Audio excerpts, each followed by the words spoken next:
Now, here's your host, Jerry Coughlan. Okay, so we're at Cyprus Avenue Cork. I've got the man next to me, Stu Bennett, aka Barrett, aka King Barrett. The man is an absolute legend. It's rare I get starstruck, to be honest.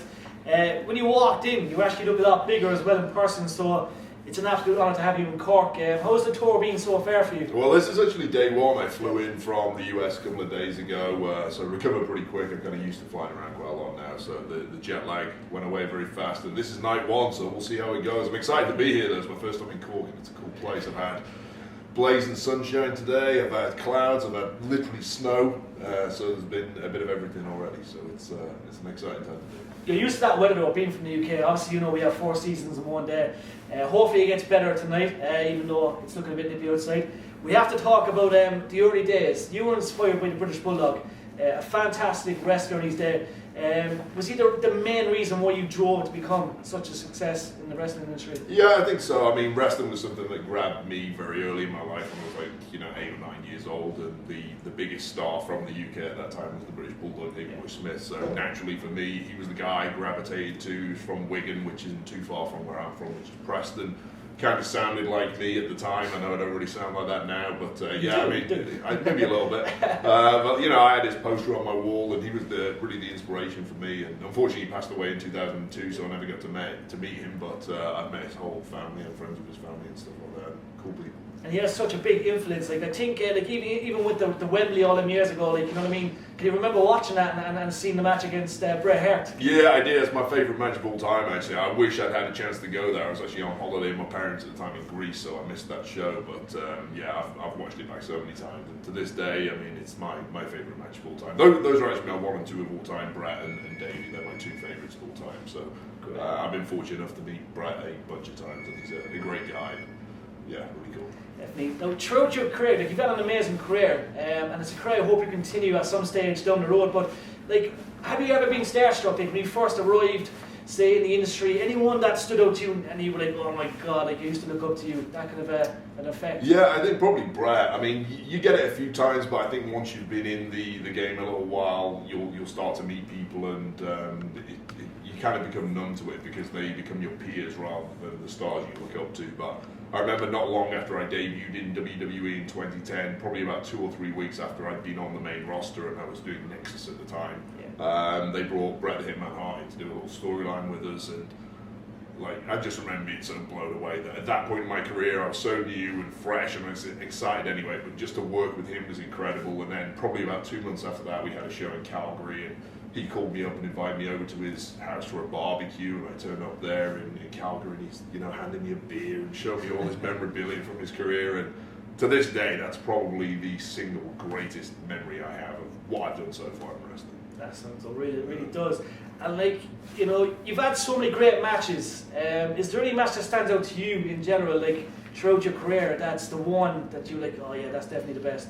I always found that question difficult to answer, just because I've had over 1,000 matches. It's very difficult for me to pinpoint this particular one or this particular one. So I prefer to answer it just in terms of my favourite opponents. And probably my favourite opponents through my career have been Kofi Kingston, Dolph Ziggler, Ireland's own Sheamus. Sheamus. Many a good battle with him, and Neville is another one, the British guy. So I think if you look at any matches I had with those 4 guys, I love literally all of them. I've never had a bad match with them. So those 4 definitely up there with my favourites.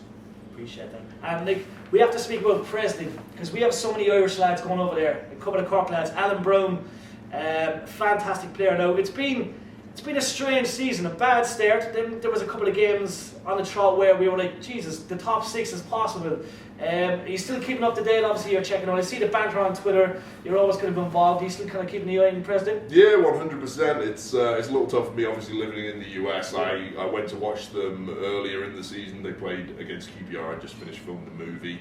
So I went to watch that. We won that one. That was the first one of the season, which was cool. I've seen it a couple of times on TV too. Unfortunately, I saw them last night getting getting whacked by Newcastle, which wasn't so good. But yeah, it's been an interesting season, bit high and low. I think they're right on that cusp of being playoff quality. Just a bit more consistency. Hopefully, a couple of signings in summer, and we can make that kind of final push. And for the first time in my life, get in the top division. So I think that'd be great. And we have to speak about Wayne Rooney, because Wayne had a bit of cheek. He had the courage to somehow approach you.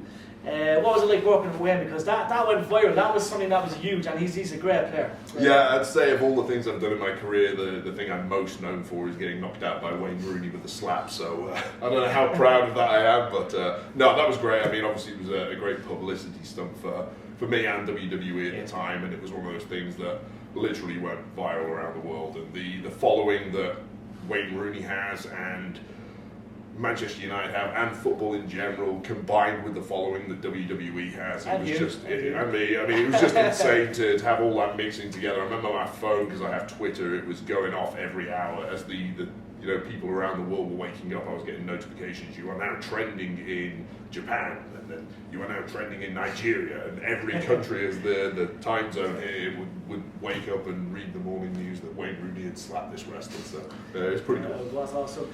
Your movie career, I've always said you'd be the perfect James Bond villain. And I'm not going to go back on my words. It's got to happen. I believe it's got to happen. Like, how are you finding it so fair? It's obviously it's a great mix, and obviously with the wrestling, but like the movie career, it's obviously looking up, and there's obviously plenty of offers on the table, I'm sure. Yeah, I mean, it's been a lot of fun so far. I've done 4 movies, 2 that have come out, and 2 that are going to come out later this year. So my first one was actually with Ireland's Colin Farrell. That was a lot of fun. He was a great guy to work with, and I really caught the bug of it from that. So I think at this point in life, I was kind of fed up a little with WWE, because it was really taking up 99% of my life, giving me 1% to go home, wash my clothes, pack my bag, and get back out on the road. And I was kind of a bit fed up with that at the time. So it's great now that I can come and do things like this, and come speak to people here in Cork about wrestling, and then I can go do a wrestling show over in Pakistan, which I've got coming up, and then I can go do a movie, and it kind of gives me options to do different things, which is really cool and exciting for me, just to get a bit of variety in life. And you need them options, as you say, because it's such a big kind of wanting, because you've done so much already in your career, and it's only going to get bigger and bigger. Any advice you can give? Because when it comes to movies, first of all, and wrestling, we've got so many young lads that look up to yourself. What advice can you give them? Is it something like any path they should take? That kind of. Well, when it comes to movies, I'm still kind of finding my feet myself. I mean, like I say, I've done 4 movies, but I'm certainly looking to make a bit more headway into that game. But in terms of wrestling, the best thing you can do if you're a younger person is obviously get fit and healthy, make sure you're eating right, do as many sports as you can while you're younger. And then when it is time to get into wrestling and start training and learning, find the best school you can, because you're only ever going to be as good as the people that are training you and the people that you're working with. And there's a lot of cowboy wrestling organizations out there who will take your money and say they'll train you, and their training is just low quality, and you'll end up getting injured and stuff like that. So you really need to go out there and do some research, find out who the best trainers are, and even if it takes you catching 3 or 4 buses to get there, just do it. It's worth it. Definitely. Like anyone in the wrestling game at the moment that you think could be the best or is the best that deserves the credit? Well, there's a guy in the UK that I really like called Rampage Brown. He works for WCPW, so he's outstanding. Will Ospreay is another one, a young British guy. We actually met Will 2 weeks ago in Dublin. Oh, cool. Awesome. He's amazing. Marty Scurll is another one, the villain Marty Scurll. He's working for Ring of Honor right now.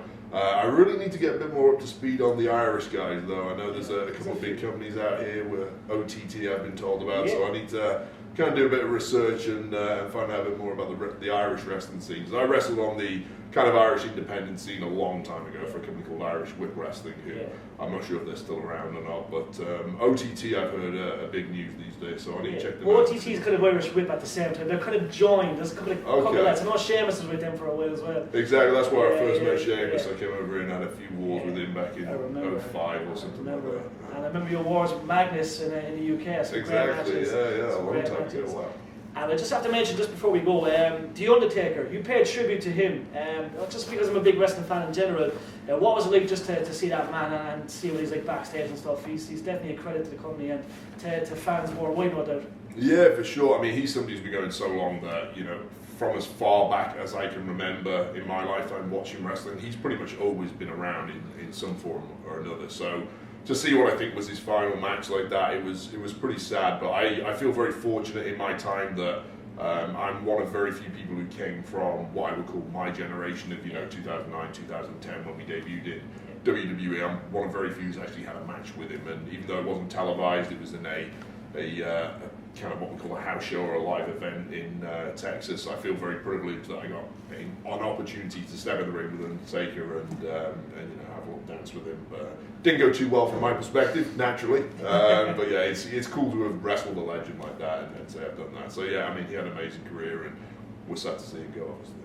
Stu, you're a gent. Cool. The next Bond villain, I want that to happen. We'll I see think it's about perfect. I think it's perfect. I'll get my agent onto it. Definitely. Appreciate it, guys. Thank you.